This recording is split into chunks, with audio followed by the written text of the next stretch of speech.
Coming up, the congressman who passed away earlier today. And an update on what is taking New England by storm. All that and more on WEBN News. From Boston, this is WEBN News.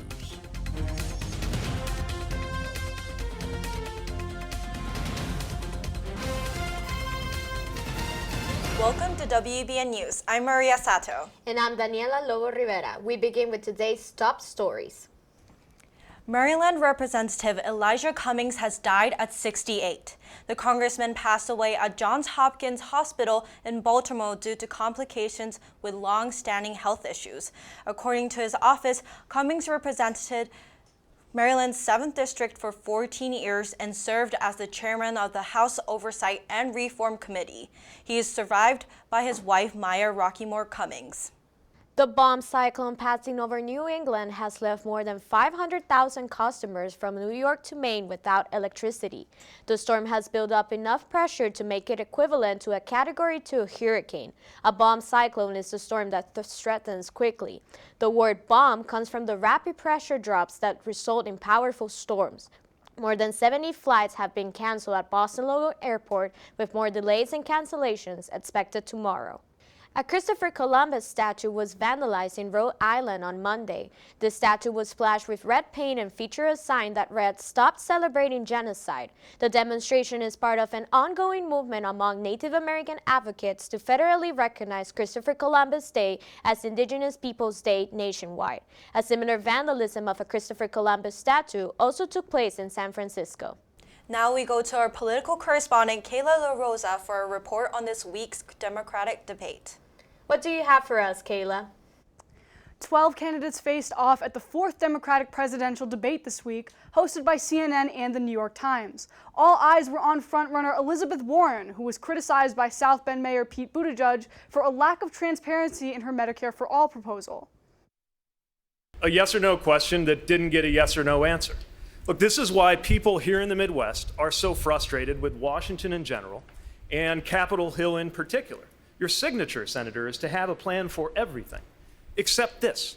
No plan has been laid out to explain how a multi-trillion-dollar hole in this Medicare for All plan that Senator Warren is putting forward is supposed to get filled in. Warren was also criticized by California Senator Kamala Harris for disagreeing with Harris's call to ban President Donald Trump from Twitter.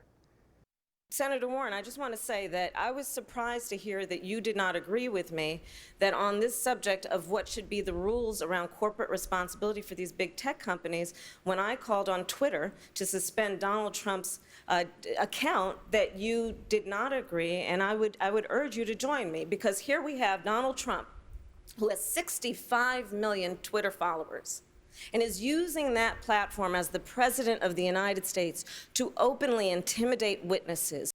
And is age just a number? CNN moderators asked the 3 highest polling candidates, Warren, Sanders, and Biden, if Democratic voters should be concerned that the candidates are all over 70. Take a look at what former Vice President Joe Biden had to say.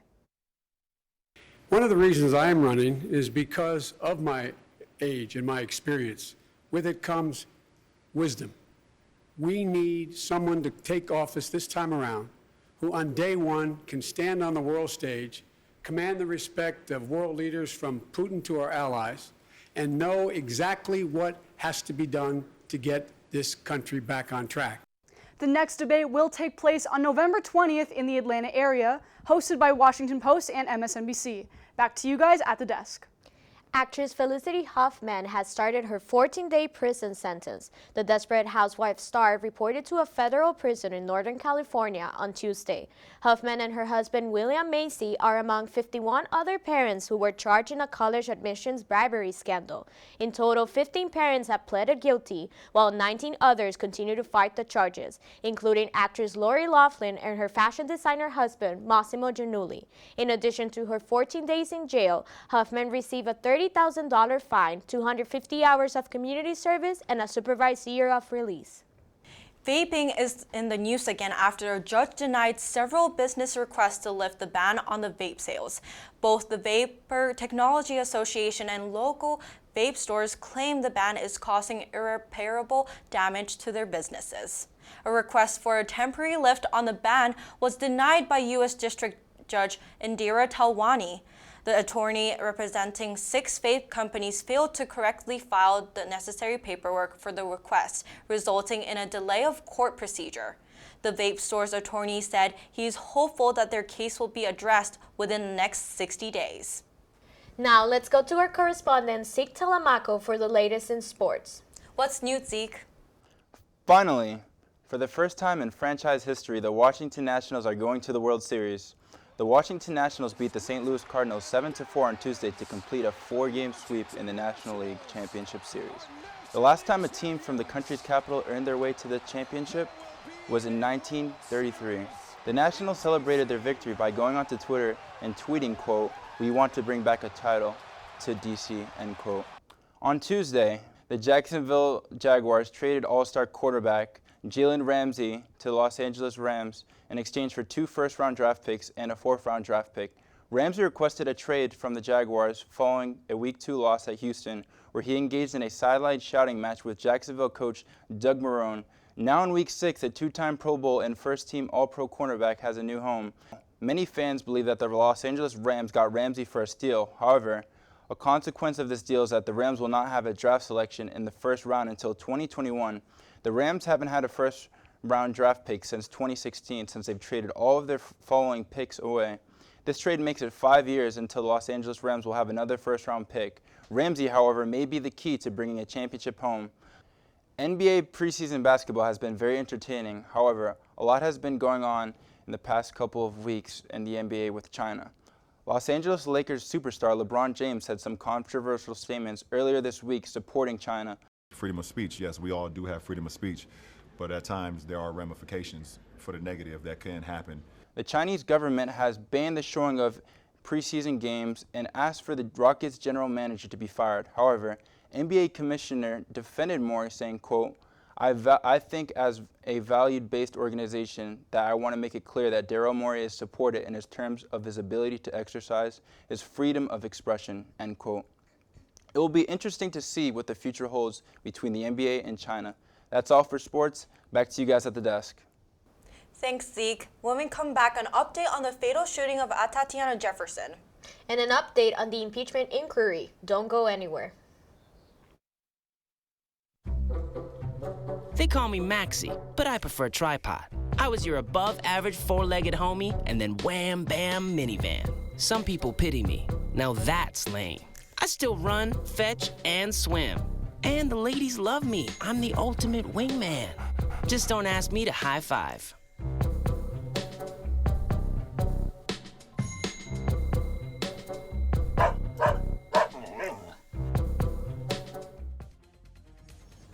Welcome back to WEBN News. We continue with today's top stories. 28-year-old Tatiana Jefferson was shot and killed in her own home on Saturday by a Fort Worth police officer.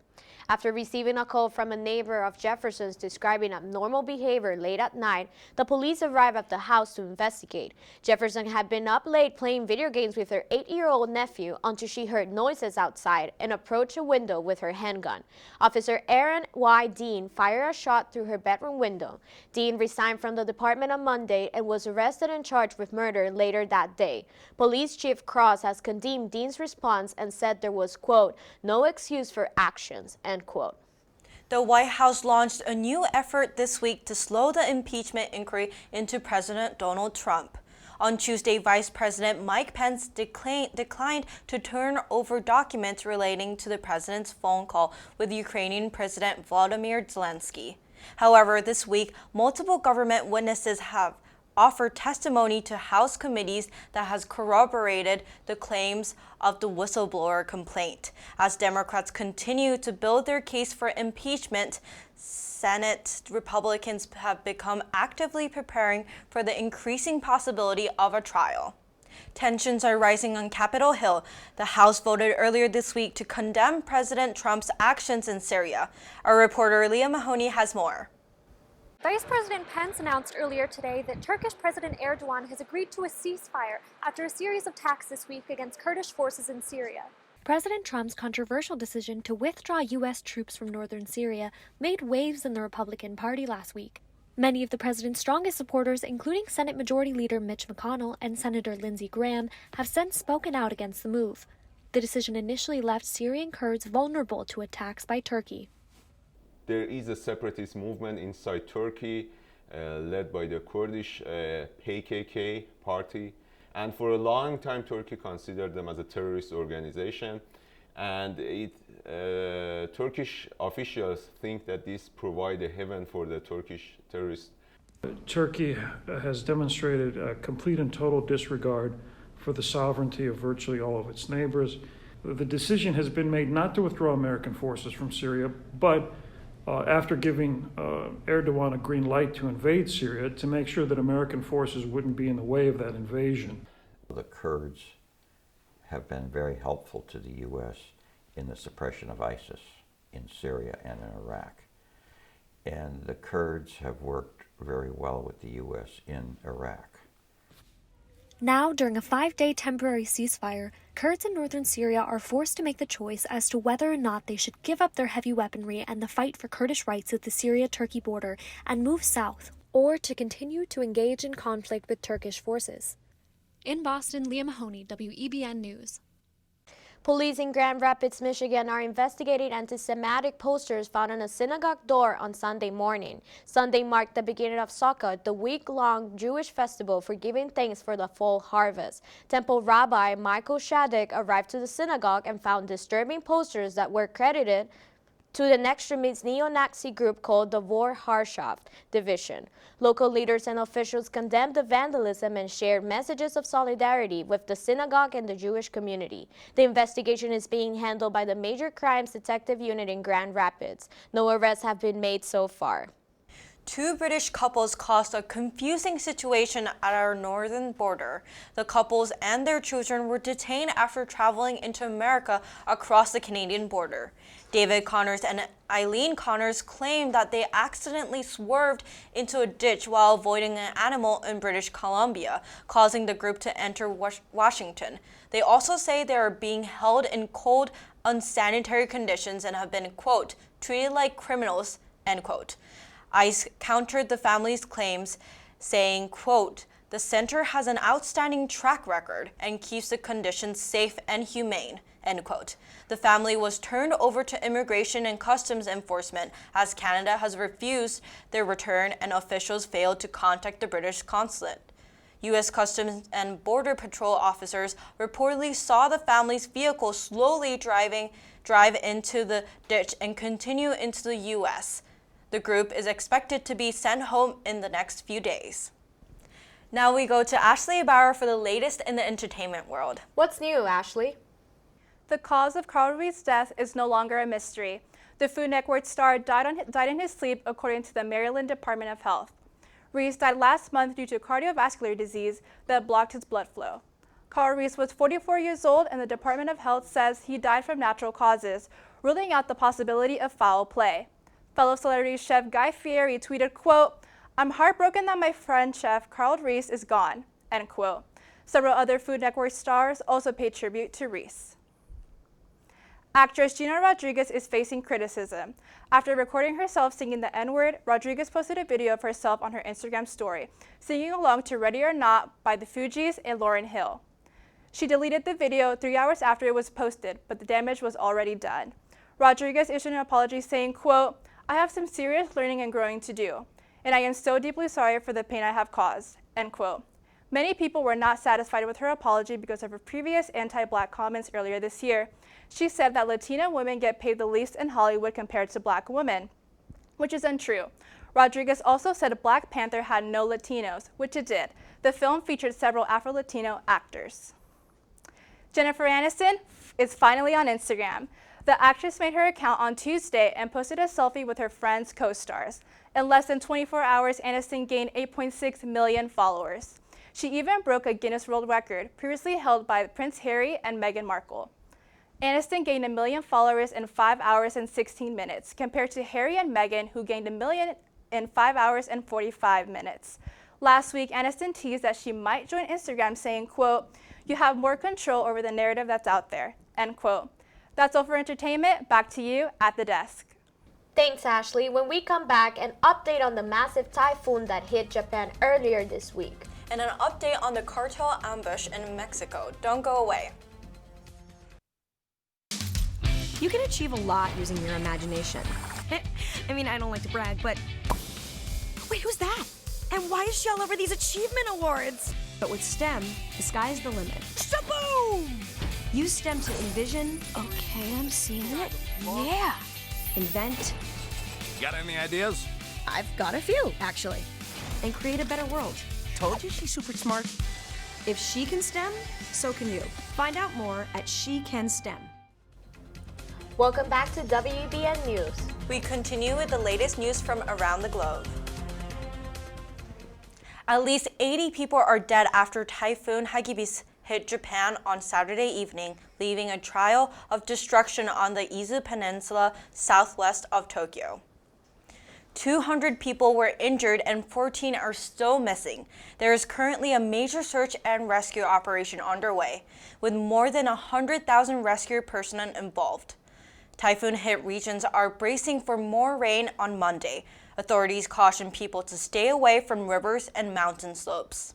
13 Mexican police officers were killed and 20 were injured in an ambush in Michoacán on Monday. The 5 police vehicles were attacked by over 30 armed members of the Jalisco New Generation cartel. The cartel is known for its widespread violence and high standing in the drug trafficking world. This attack is part of a series of violent crimes the Mexican government has been working to combat since 2006. The police cars were traveling through the municipality of Aguililla, a highly trafficked route. Nigerian police rescued 67 men and boys who were subject to inhumane conditions at an Islamic school. According to a police spokesman, the students, whose ages ranged 7 to 40, were brutally beaten with metal chains and starved for days at a time by teachers. Others also reported sexual abuse. The school, located in the Nigerian state of Katsina, was operated by a 78-year-old Muslim cleric and served partially as a rehabilitation center. Police investigated the school after a student protest on Monday. A soccer game in Bulgaria was delayed several times after fans chanted racial slurs at players. The English national team was outraged as several of their players were subject to racist chants and Nazi salutes by Bulgarian fans. President Borislav Mikhailov of Bulgaria's Football Association resigned after pressure from Bulgarian Prime Minister Boyko Borisov. The Prime Minister later condemned the fans' actions but claimed that the English team was exaggerating. England was ultimately victorious over the Bulgarian side, winning the Euro 2020 qualifying match 4-0.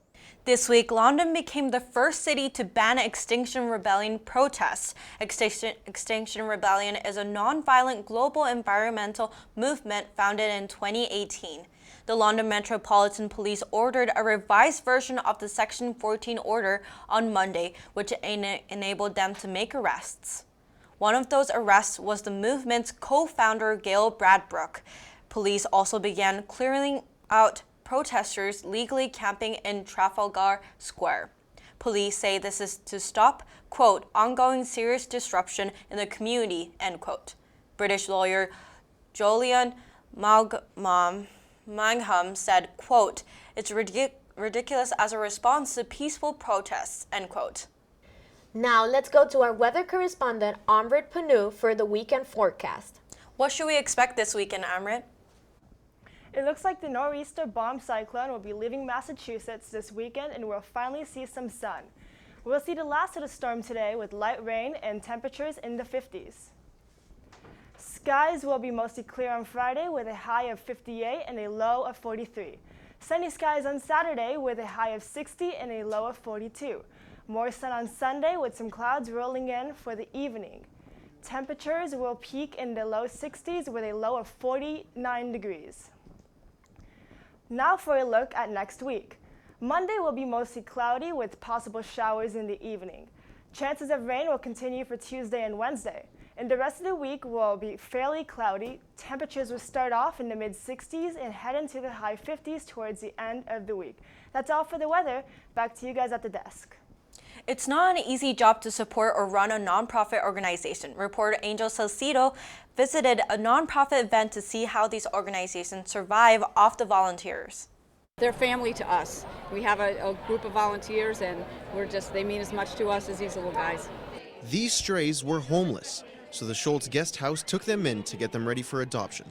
But they can't do it alone, so they rely on volunteers. I've been doing it for 6 years, and it's the best thing ever. I've been there over a year now, and I've done transports where we'd meet in Maryland and bring the rest of the dogs up and stuff. And it's a blast. Between work, school, and family, life can seem a bit busy to volunteer, but the people here say there's always time for guys like these. So we have like 3 different shifts where people come in. So it's like mornings, afternoon, evenings, and you just come and you take care of these guys, and it's so rewarding once you go home. Volunteers like Lise Cornejo help keep nonprofit organizations around the country alive. Even when life gets hectic, they're always willing to help. And then we have about 200 volunteers, and if it weren't for all of these people to even just coming into the shelter on a daily basis and helping us and coming out and supporting us at these events, we would be lifeless. Each year, Schultz's guest house adds to the 1.6 million dogs that are adopted in the U.S., all through the strength of a few volunteers. In Boston, Angel Salcido, WEBJ News. Thanks, Angel. A new version of yoga includes cursing, loud outbursts, and lots of attitude. This new form of yoga, known as rage yoga, replaces calm atmosphere with explicit music, yelling, screaming, and anything else needed to get rid of negative energy. According to Amanda Kaufman, a rage yoga instructor at Cinder Block Brewery in Kansas City, the technique is, quote, different. Instead of calming your mind, you're bringing everything out, end quote. This new form of yoga originates in Canada, and it's making its way into various studios across the United States. That's very interesting. I feel like you can take out your stress out just by cursing. Honestly, I would take it like midterms week and everything. I definitely think I would definitely take it. It's a good time to take it. Yeah. That's all we have for you tonight. Thanks for watching WEBN News. For more, visit our website at WEBN.TV. I'm Maria Sato. And I'm Daniela Lobo-Rivera. Have a great night.